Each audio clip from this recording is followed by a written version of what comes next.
أعوذ بالله من الشيطان الرجيم.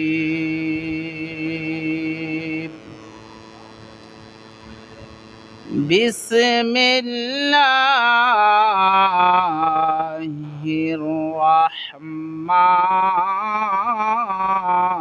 الرحيم.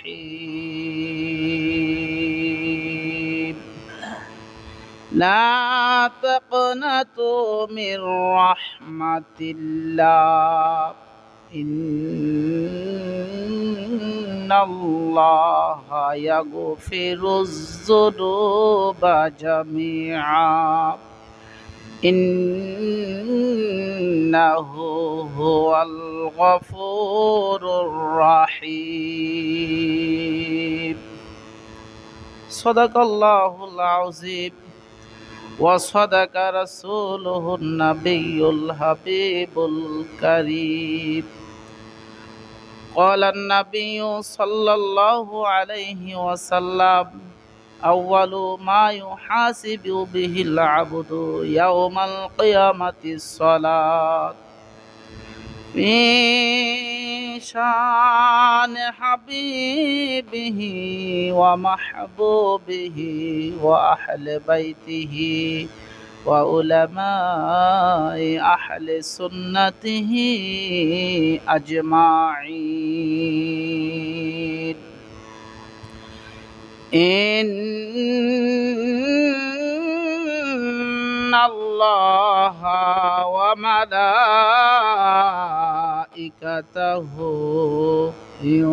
يصلون على النبي يا أيها الذين آمنوا صلوا عليه وسلموا تسليما. اللهم صل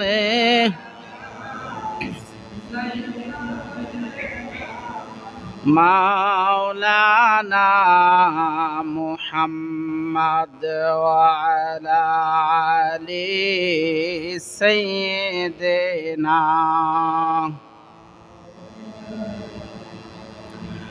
জবান খুলে সবাই পড়ুন আল্লাহুম্মা সাল্লি আলা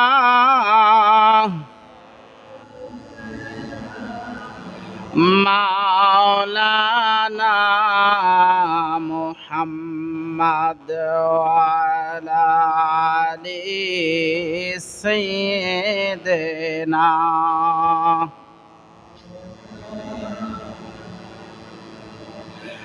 কখন জানি ডাক পড়ে যায়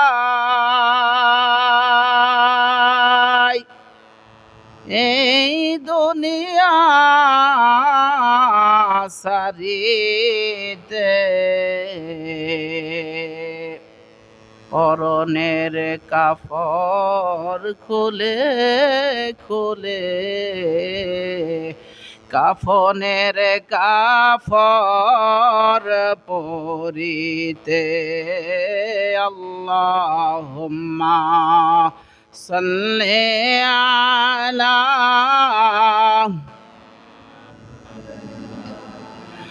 মাওলানা মুহাম্মদ ওয়ালা আলি সাইয়্যিদিনা।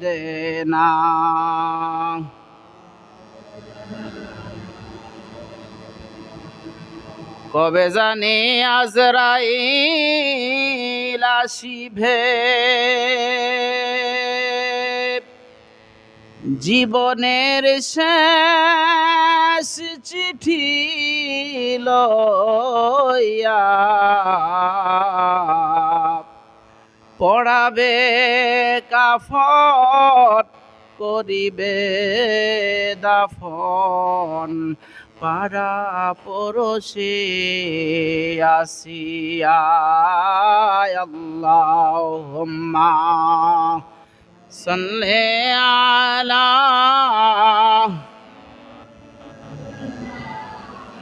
মাওলানা মুহাম্মদ ওয়া আলা আলিহি মাওলানা কাফনের কাফর পরতে হবে পরনের কাফর থাকবে না কাফনের কাফর পরতে হবে পরনের কাফর থাকবে না ধনী বল গরিব বল আজরাইলে কাউকে ছাড়বে না আল্লাহুম্মা সাল্লি মাশাআল্লাহ মাওলানা মুহাম্মদ ওয়া আলা আলিহি মাওলানা বালাগাল উলা বিকামালিহি কাশাফাদ দুজা বিজামালিহি حسنت جميع خصاله صلوا عليه মুদের নবী সবার সেরা নূরুন আলা নূর নূরে তাহার হাসলো দরা আদার হলো দূর বালাগাল উলা কাশাফাত দুজা বিজামালিহি হাসনাত জামিউ খিসালিহি কোমল হাসি মিষ্টিয়তি মধুর স্বভাব তার কোমল হাসি মিষ্টিয়তি মধুর স্বভাব তার সেই নবী তার স্বজন পড়ে দুরূদ হাজার বার বালাগাল উলা কাশাফাদ দুজা বিজামালিহি হাসনাতু জামিউ খিসালিহি তো সায়া নূর কাহার এজিবুটু কুরানোর কা साया ना होता है ना साया नूर का बलगल उला कशफत दुजा बिजमालिहि हसनत जमीउ खिसालिहि सल्लु अलैहि ला इलाहा इल्लल्लाह ला इलाहा ला इलाहा ला इलाहा ला इलाहा ला इलाहा इल्लल्लाह ला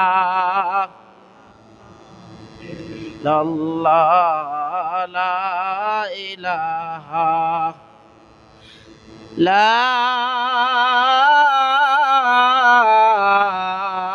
इलाहा इल्लल्लाह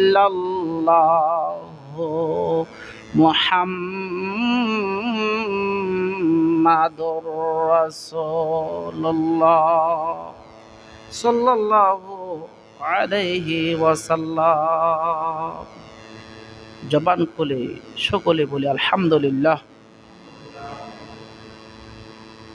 সে মহান রব্বুল আলামিনের দরবারে লাখ কোটি শুকরিয়া যে আল্লাহ তাআলা আমাদেরকে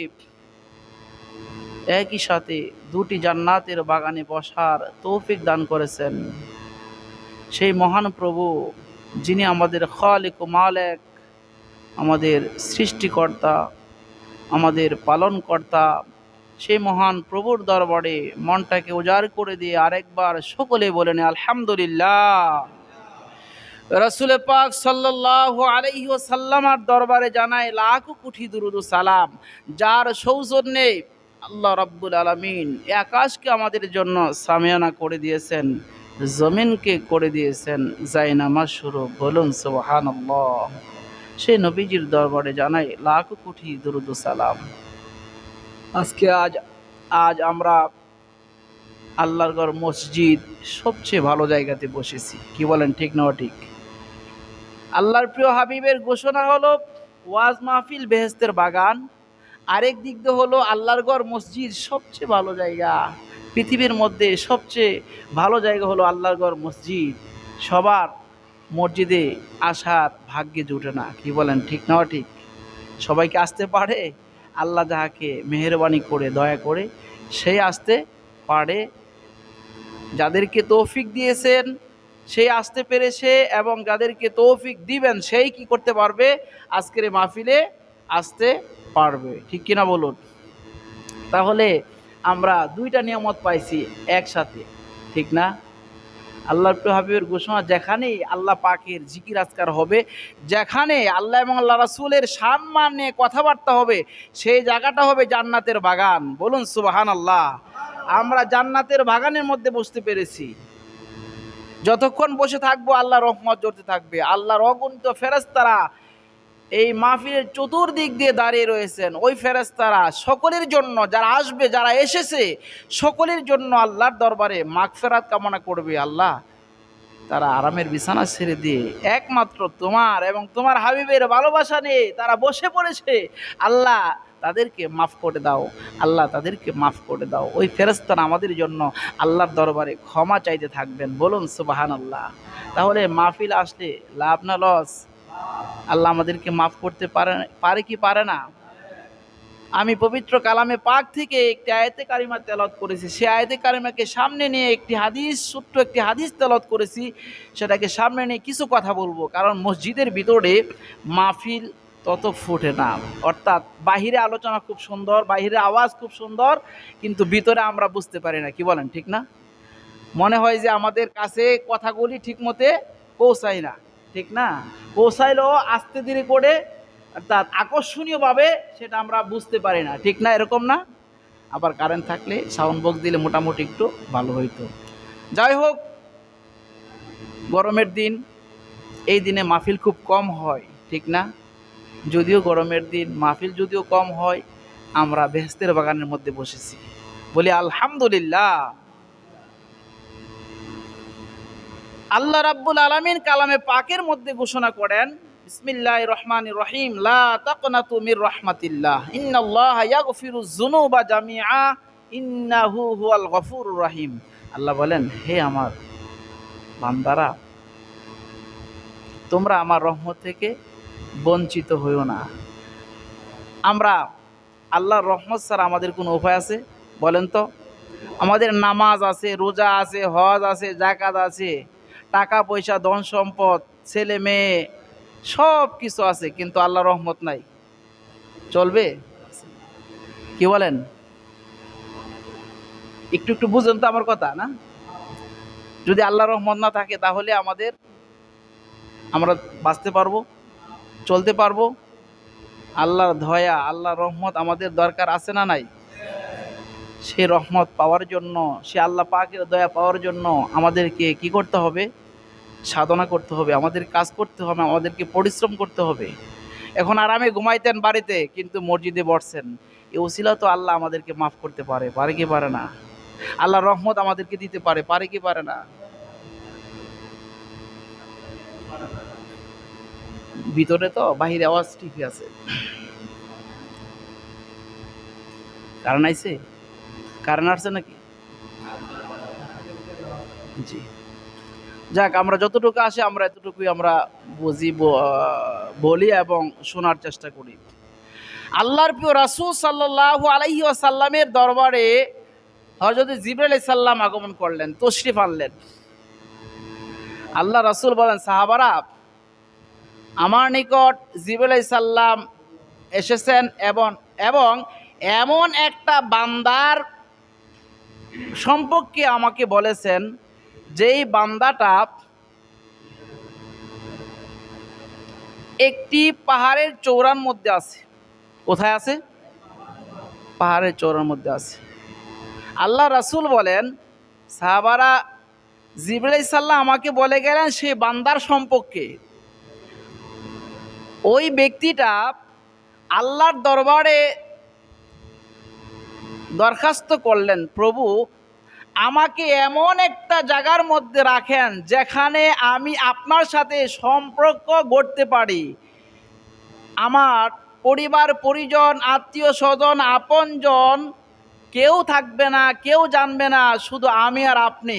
বলেন না সুবহানাল্লাহ। আল্লাহ রাব্বুল আলামিন ওই বান্দার দোয়াটা কবুল করেছেন।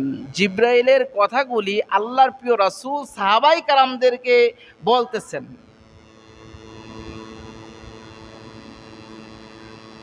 ওই ব্যক্তিটা, আল্লাহ রাসূল বলেন, সাহাবারা, ওই ব্যক্তিটা আল্লাহর কাছে দোয়া করেছেন আর সেই দোয়া আল্লাহ কবুল করেছেন। এই ব্যক্তিটাকে আল্লাহ রাব্বুল আলামিন একটা ছোট্ট পাহাড়, 30 গজ লম্বা, 30 গজ উঁচা, সেই পাহাড়ের পাদদেশে, সেই পাহাড়ের চৌড়ার মধ্যে রেখে দিয়েছেন, আল্লাহর কাছে দোয়া করেছেন। এখন সেখানে যে ওই ব্যক্তিকে রাখলো, রাখার পরে সেখানে তো তার খাবারের প্রয়োজন, ঠিক কিনা বলেন? খাবারের প্রয়োজন না? খাবারের প্রয়োজন। খাবারের ব্যবস্থা করবে কে? রিজিকের মালিক কে? রিজিকের জন্য পরিশ্রম করতে হয়, উসিলা করতে হয়, ঠিক কিনা বলেন? রিজিকের মালিক আল্লাহ, কিন্তু রিজিকের জন্য আপনার আমার কি করতে হবে?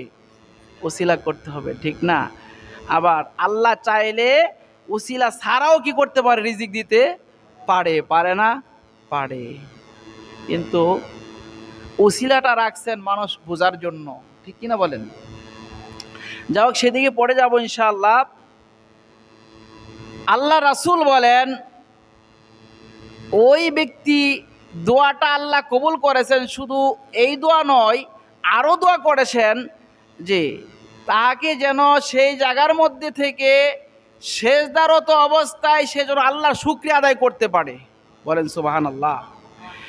এই দোয়া আল্লাহর দরবারে করেছেন যে যখন আমি পৃথিবীর জমিন থেকে বিদায় হয়ে যাব, তখন আমাকে এই সেজদা অবস্থায় রাখবে রাব্বুল আলামিন।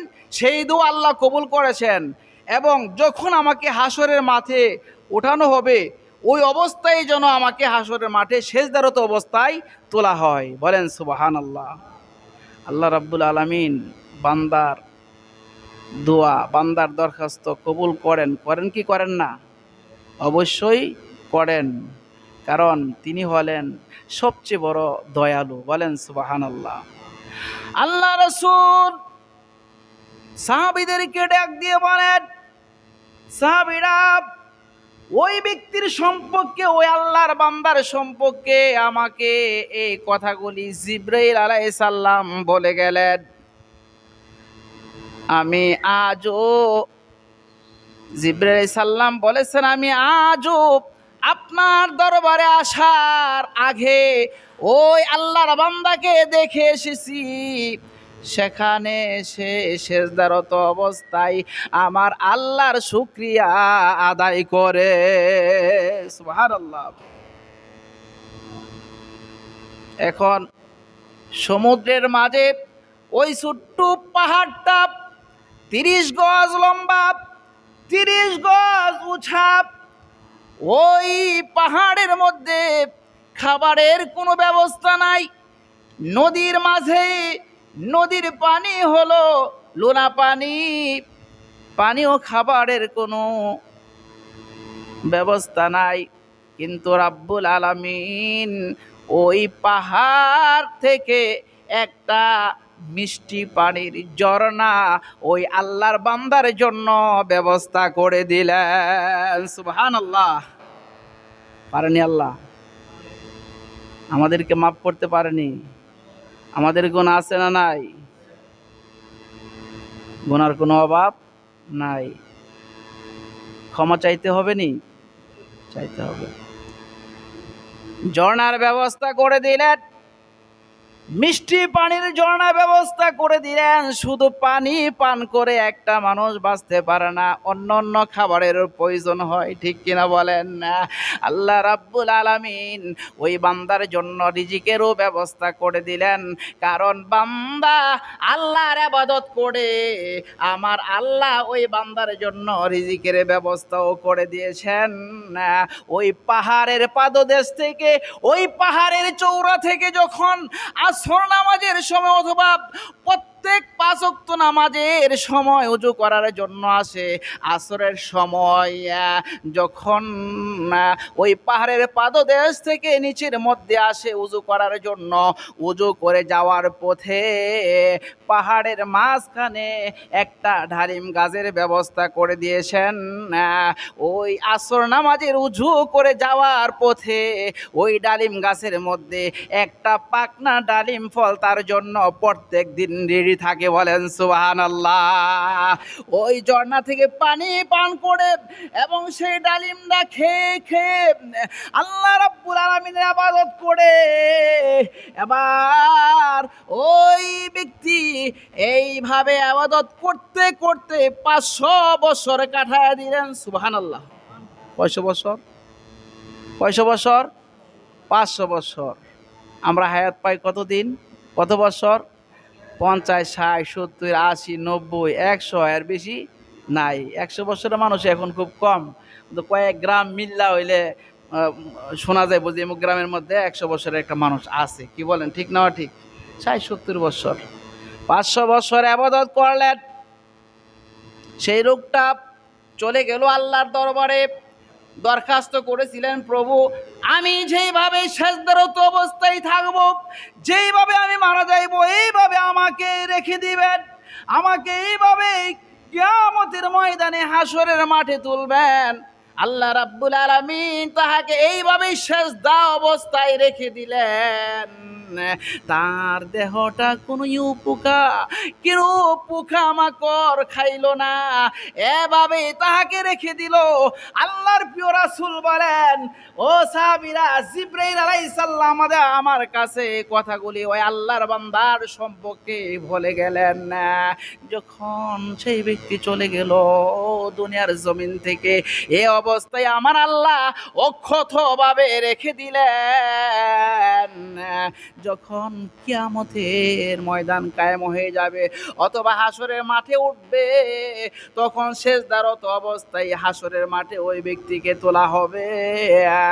ওই ব্যক্তি যখন হাসরের মাঠে উঠবে, আল্লাহ রাসূল বলেন, জিবরাইল আলাইহিস সালাম আমাকে বললেন, ওই ব্যক্তির সম্পর্কে যখন হিসাব নিকাশের কথা বলা হবে, তখন আল্লাহ বলবেন, আমার বান্দা 500 বছর ইবাদত করেছেন আমাকে রাজি আর খুশি করার জন্য, তার হিসাব নিকাশের কোনো প্রয়োজন নাই। আমার রহমত দিয়ে, আমার দয়া দিয়ে তাহাকে জান্নাতের মধ্যে পৌঁছায়া দাও। সুবহানাল্লাহ বলেন। ওই ব্যক্তি বলেন, প্রভু আমি তোমার দয়া চাই না, আমার 500 বছর ইবাদত আছে। কয়শো বছর? 500 বছর। বলেন তো 500 বছর না 5000 বছরের যদি ইবাদত থাকে, আল্লাহ যদি দয়া না থাকে, আল্লাহর রহমত যদি না থাকে, আমাদেরকে আল্লাহর জান্নাতে যাওয়া হবে? হবে? সম্ভব না। আল্লাহর রহমত ছাড়া সম্ভব না। একটা মানুষ না খাইয়া 15 থেকে 16 দিন অথবা 17 দিন বাঁচতে পারে। আমি প্রশ্ন করে জিজ্ঞাসা করতে চাই, একটা মানুষ না খায়া যদি 16-17 দিন বাঁচে, বলেন তো আল্লাহর রহমত ছাড়া একটা মানুষ 1 সেকেন্ড বাঁচতে পারবে নি? পারবে? পারবে? পারবে না। ইমাম সাহেব সাউন্ড বক্সটা একটু লাগাই দেন, একটু জিকির করেন আল্লাহ আল্লাহ আল্লাহ ও লা ইলাহা ও আল্লাহ আল্লাহ আল্লাহ লা ইলাহা। আপনা নূর হতে আপনাকে করিয়া সৃজন, আপনা নূর হতে আপনাকে করিয়া সৃজন, নিজে খোদায় আশিক হইয়া রাখিলেন গোপন নবীজি। আল্লাহ আল্লাহ আল্লাহ ও লা ইলাহা ও আল্লাহ আল্লাহ আল্লাহ লা ইলাহা। प्यारे सूरत हंसता चेहरा मुँह से जोरते फूल,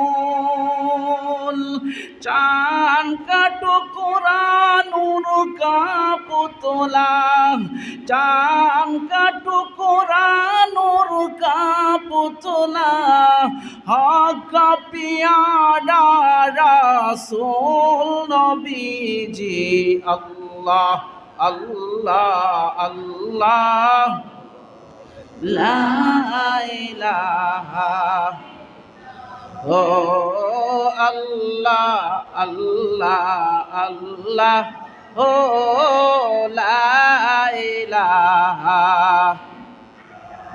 ला इलाहा इल्लल्लाह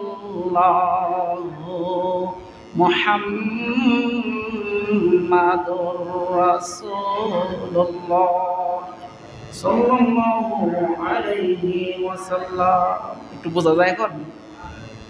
আলহামদুলিল্লাহ। আল্লাহ রাব্বুল আলামিন বলেন ফেরেশতারা সে যেহেতু তার ইবাদত দিয়ে 500 বছরের ইবাদত দিয়ে জান্নাতে যেতে চায়, তাহলে আমার রহমতটা সরাইয়া দাও। আমার আল্লাহ পাক তার প্রতি নারাজ হয়ে গেলেন, দেখি তার ইবাদত কতটুকু টিকে।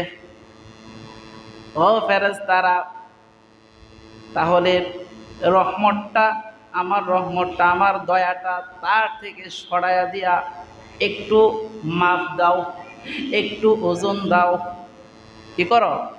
দেখি তার ইবাদতের বাহারটা, তার ইবাদতের পাওয়ারটা কতটুক। আল্লাহ রাব্বুল আলামিনের কথা অনুযায়ী ফেরেশতারা যখন রহমত থেকে সরাইয়া তার 500 বছরের ইবাদত একদিকে রাখলেন, আমার আল্লাহর দয়াটা আরেকদিকে রাখলেন। এবার শুরু হলো তার চোখ থেকে। কোথায় থেকে? চোখটা আমার আল্লাহর দেওয়ার নিয়ামত, ঠিক কিনা বলেন? নিয়ামত না? নিয়ামত। আমরা শুধু অঙ্গ প্রত্যঙ্গ, সবগুলি অঙ্গ প্রত্যঙ্গ নয়, শুধু একটা চোখের যেই নিয়ামত আল্লাহ পাক আমাদেরকে দান করেছেন, এটার শুকরিয়া আদায় করেও আমরা শেষ করতে পারবো না, ঠিক কিনা বলেন? ফেরেশতারা যখন এইভাবে হিসাব করলেন, ওজন দিলেন, দেওয়ার পরে দেখতে পেলেন আমার আল্লাহকে ডাক দিয়ে বললেন, প্রভু গো, তার তো 2টা চোখ দেওয়া হয়েছে, একটা চোখের শুকরিয়াই সে 500 বছরের ইবাদত দিয়ে সে শুকরিয়া আদায় করতে পারে নাই। এখন কেমন করে তার 500 বছরের ইবাদত দিয়ে সে আপনার জান্নাতের মধ্যে যাবে? তাহাকেই সে তার জন্য উপযুক্ত জাহান্নাম। এবার ওই আল্লাহর বান্দা যিনি 500 বছর ইবাদত করেছেন, এবার বলেন প্রভু গো আমার ভুল হয়ে গেছে, আমি বুঝতে পারি নাই, এই ক্ষুদ্র জ্ঞানে আমি বুঝতে পারি নাই। প্রভু গো তোমার রহমত ছাড়া, তোমার দয়া ছাড়া আমার কোনো উপায় নাই। আছে আছে আছে। প্রভু গো তোমার রহমত ছাড়া, তোমার দয়া ছাড়া আমার কোনো উপায় নাই, আমি বুঝতে পারি নাই, আমি ভুল করেছি গো আল্লাহ, আমার ইবাদতের কোনো মূল্য নাই। একটু চিন্তা করে দেখুন, 500 বছরের ইবাদত দিয়ে একটা চোখের শুকরিয়া সে আদায় করতে পারে নাই। আল্লাহ রাব্বুল আলামিন আমাদেরকে 2টা চক্ষু দিলেন, এই চক্ষু দিয়ে আল্লাহর নিয়ামত, এই সুন্দর পৃথিবী আমরা দেখি। আল্লাহ রাব্বুল আলামিন আমাদেরকে 2টা কান দিয়েছেন শ্রবণ শক্তির জন্য, শোনার জন্য। আল্লাহ রাব্বুল আলামিন আমাদেরকে নাক দিয়েছেন ঘ্রাণ শক্তি নেওয়ার জন্য। আল্লাহ রাব্বুল আলামিন আমাদেরকে হাত দিয়েছেন ধরন শক্তির জন্য। আল্লাহ রাব্বুল আলামিন আমাদেরকে পা দিয়েছেন চলন শক্তির জন্য। এখন সে ব্যক্তি আল্লাহর কাছে ফরিয়াদ করলেন, প্রভু গো তোমার রহমত ছাড়া কোনো উপায় নাই, আমার 500 বছরের ইবাদতের কোনো মূল্য নাই, আমি একটা চোখের শুকরাই আদায় করে শেষ করতে পারলাম না, প্রভু তোমার দয়া চাই।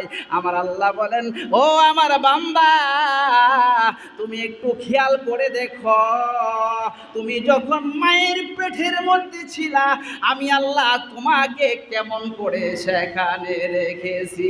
মায়ের খাবারের সাথে তোমার খাবারের কালেকশন করে দিয়েছি, মায়ের অক্সিজেনের সাথে তোমার অক্সিজেনের ব্যবস্থা করে দিয়েছি। তুমি তো 120 দিন পরে তোমার রূহ আমি সেখানে মায়ের গর্ভে দিয়েছি। এটা কি তোমার ইবাদত ছিল নাকি আমার রহমত ছিল? প্রভু গো এইগুলি সব তোমার রহমত, তোমার দয়া। বল না সুবহানাল্লাহ। যখন তুমি এই পৃথিবীর জমিনে আম্মা জানের গর্ভ থেকে পৃথিবীর জমিনে আগমন করেছ, ছোট্ট একটা রাস্তা দিয়া আমি তোমাকে পৃথিবীর জমিনে পাঠিয়ে দিলাম, এটা কি তোমার ইবাদত নাকি আমার দয়া? সুবহানাল্লাহ বলেন। অস্বীকার করার কোন সুযোগ আছে? তুমি পৃথিবীর জমিনে আসার সাথে সাথে আমি আল্লাহ তোমার জন্য দয়া কইরা মায়া কইরা আমার রহমত দিয়া তোমার খাবারের ব্যবস্থা করে দিয়েছি, না ঠান্ডা না গরম, তোমার মায়ের স্তন থেকে তুমি দুধ পান করেছো, এটা কি তোমার ইবাদত নাকি আমার দয়া? বলেন সুবহানাল্লাহ। আমার বান্দা তুমি কেমন করে চিন্তা করলে আমার রহমতের প্রয়োজন নাই, তোমার ইবাদত দিয়ে তুমি কি করতে পারবে? জান্নাতে যেতে পারবে? তুমি আমার কাছে দোয়া করেছিলে নির্জন একটা স্থানে তোমাকে রাখার জন্য, আমি তোমাকে সেই পাহাড়ের চূড়ার মধ্যে রেখেছি, সেখানে তোমার জন্য মিষ্টি পানির ঝর্ণা তৈরি করে দিলাম, সেখানে তোমার জন্য আমি ডালিম ফলের ব্যবস্থা করে দিলাম, তোমার জন্য তুমি আমার কাছে দরখাস্ত করেছিলে যে আমাকে সেখানে রেখে দিবে, হাসরের মাঠে আমাকে সে অবস্থায় সেজদারত অবস্থায় তুলবে, আমি তোমাকে সুন্দর করে রেখে দিলাম, তোমার দেহটা কোনো পোকা মাকড়ে খাইল না, আমি তোমাকে অক্ষত অবস্থায় রেখে দিলাম, এটা কি তোমার ইবাদত ছিল না আমার দয়া? তুমি যেহেতু আমার দয়া স্বীকার করেছ, ও ফেরেশতা যাও তাহাকে আমার দয়া দ্বারা, আমার রহমত দ্বারা আমার জান্নাতের মধ্যে পৌঁছায়া দাও। বলেন সুবহানাল্লাহ। আল্লাহুম্মা সাল্লি, জবান খুলে পড়ুন, ওয়া আলা আলি সাইয়্যিদিনা মুহাম্মাদ ওয়া আলা।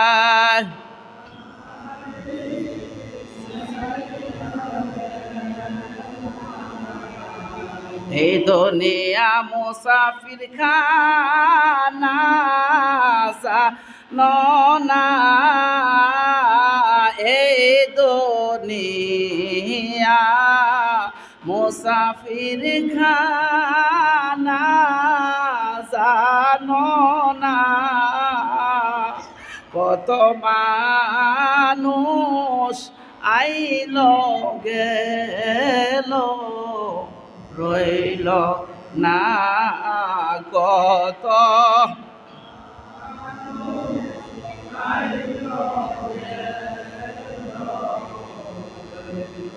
ঠিক কিনা বলেন? কোথায় গেল আমাদের মুরব্বীরা? কত মানুষ, আমরা যখন ছোট ছিলাম কত মুরব্বীরা নামাজ আদায় করতেন এই মসজিদের মাঝে, ঠিক কিনা?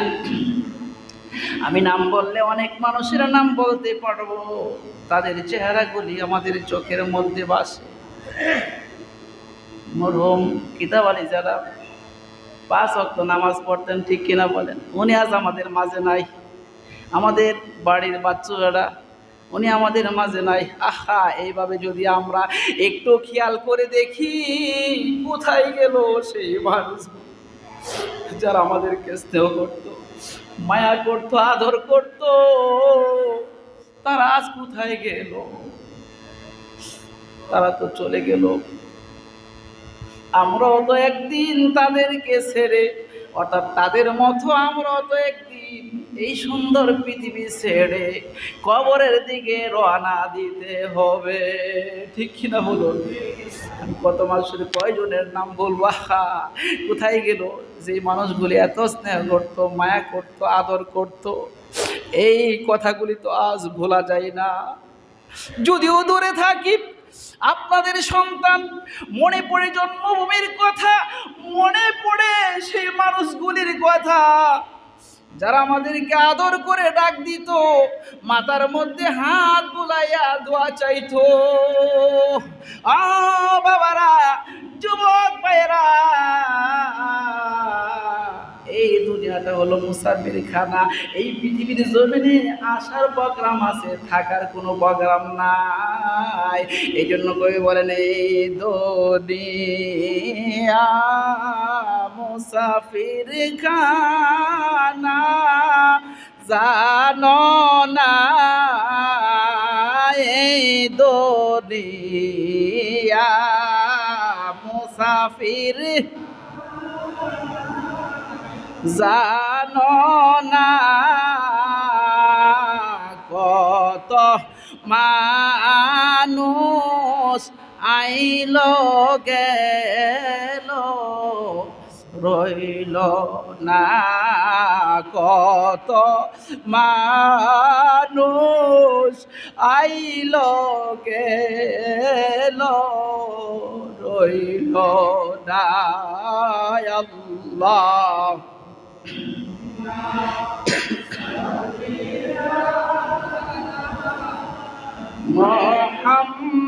মুহাম্মাদ ওয়া আলা সাইয়্যিদিনা মুহাম্মাদ ওয়া আলা।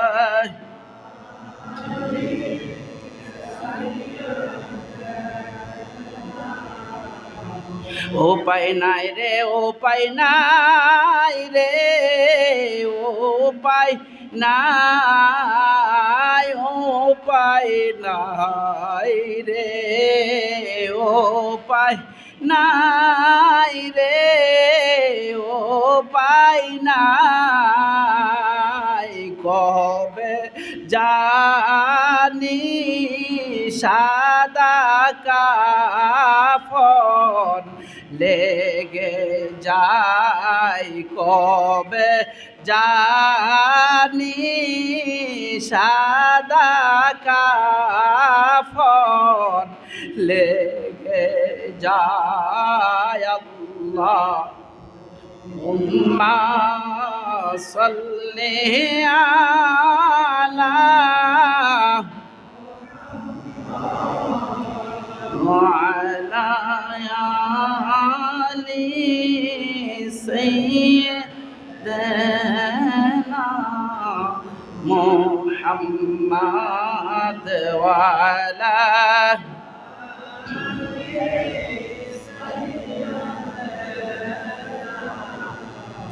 اللهم صل وسلم وبارك عليه আমার আল্লাহ বলেন লা তাকনাতু মির রাহমাতিল্লাহ হে আমার বান্দারা তোমরা আমার রহমত থেকে নৈরাশ হইও না আমরা যত পাপী করি না কেন যত অন্যায় অপরাধ করি না কেন আর আল্লাহর রহমত থেকে আমরা বঞ্চিত হব না আমরা আল্লাহর রহমতের আশাবাদী ঠিক কিনা বলেন আল্লাহর রহমত ছাড়া আমাদের কোনো উপায় নাই তবে একটু খেয়াল করে দেখুন আল্লাহর রহমত কি জিনিস আল্লাহ রাব্বুল আলামিন কালামে হাকিমের মধ্যে ঘোষণা করেন ওমা আরসালনাকা ইল্লা রাহমাতাল লিল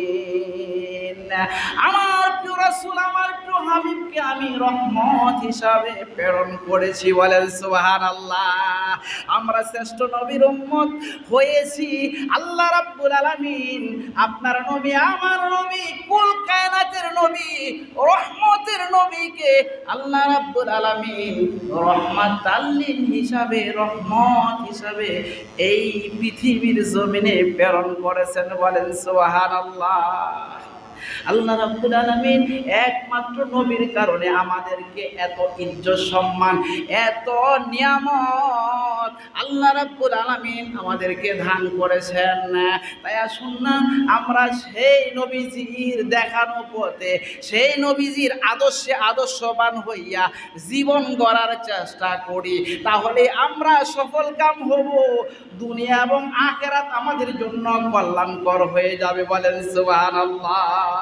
আল্লাহর দয়া আল্লাহর রহমত হলো আমার আপনার নবীজি ঠিক কিনা বলেন আমার নবীর কত দয়া আমার নবীর কত মায়া আল্লাহু আকবার আল্লাহ রাসূল বলেন শাফাতি লি আহলিল কাবাইর লি উম্মতি কিয়ামতের ময়দানে বড় বড় গুনাহগারকে আমি সুপারিশ কইরা আল্লাহর জান্নাতে পৌঁছায় দিব বলেন সুবহানাল্লাহ বাবার যদি 4টা 5টা সন্তান থাকে যেই সন্তানটা একটু এদিক সেদিক হয়ে যায় সেই সন্তানের জন্য একটু দরদ নজরটা বেশি থাকে না জানি কোন দিকটা কোন প্যাঁচ লাগায় দেয় আল্লাহ রাসূল বলেন আমার সেই বড় বড় গুনাহগার উম্মতের জন্য আমি কাল কিয়ামতের ময়দানে সুপারিশ করে আল্লাহর জান্নাতে পৌঁছায় দিব বলেন না সুবহানাল্লাহ সুবহানাল্লাহ আল্লাহ রাব্বুল আলামিন তার প্রিয় হাবিবকে রাহমাতুল লিল আলামিন রহমত স্বরূপ প্রেরণ করেছেন কেমন রহমত একটু খেয়াল করে দেখুন আল্লাহ রাসূলের দরবারে একজন ব্যক্তি হাজির হয়ে গেলেন এক সাহাবী হাজির হয়ে গেলেন আল্লাহ রাসূল চেহারা দেখলে বুঝতে পারতো সেই লোকটা অনাহারি কিনা তার পেটের মধ্যে কোনো খাবার আছে কিনা অথবা সেই ব্যক্তিটা ক্ষুধার্ত কিনা এবার ওই সাহাবীকে ডেকে বললেন সাহাবী রে তুমি কি খাও নাই তোমার কি খিদা লেগেছেন ওই সাহাবী চোখের পানি টলমল করতে লাগলো কোনো ক্ষুধার্ত ব্যক্তিকে যদি আপনি জিজ্ঞাসা করেন তুমি কি এখনো খাও নাই আপনি দেখে যদি বুঝতে পারেন সেই ব্যক্তিরা দেখবেন যে একেবারে নরম হয়ে যাবে আসলে তার পেটের মধ্যে খাবার নাই দোজাহানের বাদশা রহমাতুল লিল আলামিন বলেন সাহাবী যাও তোমার মাদের গোড়ের মধ্যে যাইয়া খাবার তালাশ করো রহমাত রাহমাতুল্লিল আলামিনের কথায় যখন আল্লাহ রাসূলের বিবি খন মুমিনগণের মা, মুমিনগণ কি মা, তাদের ঘরে গেলেন, খাবারের কোনো ব্যবস্থা নাই। আম্মা জান উম্মে সালমা রাদিয়াল্লাহু তাআলা আনহার ঘরের মধ্যে গেলেন, না যাওয়ার পরে খাবারের কোনো ব্যবস্থা নাই। আম্মা জান উম্মে সালমা রাদিয়াল্লাহু তাআলা আনহা বললেন, সাহাবী রে, আজ থেকে 3 দিন পর্যন্ত আমার ঘরের চুলার মধ্যে কোনো আগুন জ্বলে না। আল্লাহ রাসূলের দরবারে সাহাবী দৌড়ায় আসলেন, না আসার পরে আল্লাহ রাসূল বললেন, সাহাবী রে, তো খাবারের কোনো ব্যবস্থা নাই না রাসূল। আম্মা জান বলেছেন 3 দিন যাবত নাকি আপনার চুলার মধ্যে কোনো আগুন জ্বলে না, আপনারও নাকি কোনো খাবার নাই। আল্লাহ রাসূলের এত দয়া ছিল, এত মায়া ছিল, এক আনসারী সাহাবী মসজিদে নববীর মধ্যে নামাজ পড়তেছেন, বললেন, সাহাবীকে ডাকলেন, বললেন, আমার এই সাহাবীটা, আমার এই উম্মতটা ক্ষুধার্ত, তোমার বাড়ির মধ্যে নিয়ে যাও, তার খাবারের ব্যবস্থা করো। এই কথা যদি কারোর বলতেন, আল্লাহ রাসূলের সাহাবীরা অত্যন্ত খুশি হয়ে যাইতেন, বড় খাবার না থাকলেও নিয়ে যাইতেন নিজের ছেলে মেয়ের খাবার তাদেরকে, অর্থাৎ ক্ষুধার্ত ব্যক্তিকে দিয়ে দিতেন। বলেন সুবহানাল্লাহ। কিতাবের মধ্যে এসেছেন 70 জন মার যে মায়া মমতা সন্তানের প্রতি, এর চাইতে আরো বেশি মায়া মমতা আল্লাহ রাসূলের অন্তরের মধ্যে উম্মতের জন্য, সাহাবায়ে কেরামদের জন্য ছিল। বলেন সুবহানাল্লাহ। শুধু তাই নয়, হাদিস শরীফের মধ্যে এসেছেন হযরত আবু হুরায়রা রাদিয়াল্লাহু তাআলা আনহু ক্ষুধার্ত অবস্থায় রাস্তা দিয়ে হাঁটতেছেন, যেন কোনো ব্যক্তি আমাকে খাবারের কথা বলে আর আমি সেখান থেকে খাবার গ্রহণ করব। হযরত আবু বকর সিদ্দিক রাদিয়াল্লাহু তাআলা আনহুর সাথে সালাম কালাম হলো, কিছুই বললেন না। এমন করে আরেকজনের সাথে সাক্ষাৎ হলো, খাবারের কথা কিছুই বললেন না। আল্লাহ রাসূলের দরবারে চলে গেলেন। এমন সময় আল্লাহ রাসূলের নিকট হাদিয়া আসলেন এক পেয়ালা দুধ। বলেন সুবহানাল্লাহ। আবু হুরায়রা রাদিয়াল্লাহু তাআলা আনহু বলেন, মনে হয় খাবারের একটা ব্যবস্থা হবে, আমার বড় ক্ষুধা, আমার পেটের মধ্যে বড় খিদা, মনে হয় একটা খাবারের ব্যবস্থা হবে। আল্লাহ রাসূল বলেন, আবু হুরায়রা, ওই মজলিসের মধ্যে আহলে সুফার 70 জন সাহাবী ছিল। রাসূল পাক সাল্লাল্লাহু আলাইহি ওয়াসাল্লাম দায়িত্ব দিলেন, এ আবু হুরায়রা, তুমি একে একে সবাইকে এই দুধ পান করাও। সুবহানাল্লাহ বলেন। এক পেয়ালা দুধ মানুষ কয়জন? 70-এর উপরে। আল্লাহু আকবার, আল্লাহু আকবার। আল্লাহ রাসূলের হাত মোবারকের মধ্যে, আল্লাহ রাসূলের থুথু মোবারকের মধ্যে, আল্লাহ রাসূলের পছিনা মোবারকের মধ্যে কত বরকত ছিল, রহমত ছিল। এবার আবু হুরায়রা বলেন, কি এক পেয়ালা দুধ, এটা থেকে 70 জন সাহাবী পান করবে, আমি কি পান করব? এবার একে একে করে এই দুধ পান করতে লাগলেন। একটা তাকবীর দেন, নারায়ে তাকবীর, নারায়ে রিসালাত, আহলে সুন্নাত ওয়াল জামাত। পীর সাহেব কেবলার আগমন, পীর সাহেব কেবলার আগমন। আমরা নবীকে দাঁড়ায় একটু সালাম দেয়া, নবী সালাম আলাইকা ইয়া রাসূল সালাম ইয়া হাবিব সালাম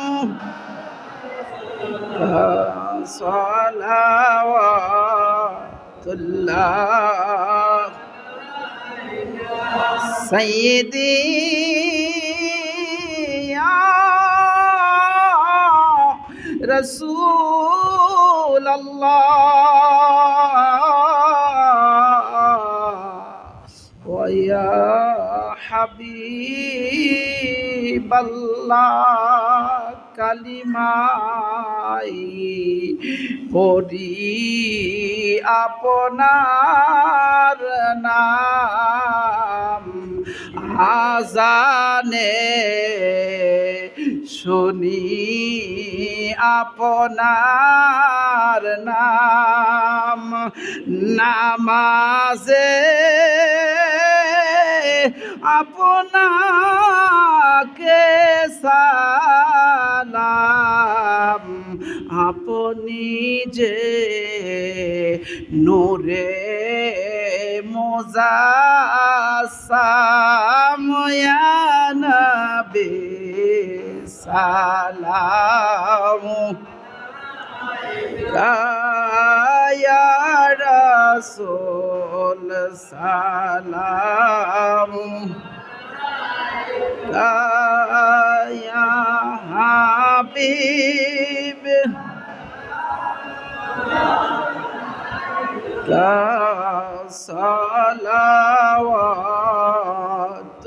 সালাওয়াতুল্লাহ নবীজি ওগো মায়ার নবীজি আমার মরণে থাকিব একা কবরে থাকিব একা হাসরে উঠিব একা নবী গো পাই যেন সেতাই আপনারি দেখা ইয়া নবী সালাম ইয়া রাসূল সালাম ইয়া হাবিব সালাম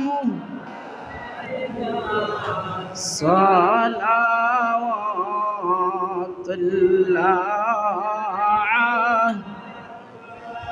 বালাগাল উলা বিকামালিহি কাশাফাত দুজা বিজামালিহি হাসানাতু জামিউ খিসালিহি সাল্লু আলাইহি আল্লাহুম্মা সাল্লি ওয়া সাল্লিম ওয়া বারিক আলাইহি। আচ্ছা, সকলে বলি আলহামদুলিল্লাহ। আমি আমার আলোচনা সামনে নিতে চাই না। রাত্র ছোট রাত্র, ঠিক না? আবার গরমের রাত্র। আমি তো আপনাদেরই সন্তান, দোয়া চাই। যুবকেরা এই মাহফিলটা করেছেন,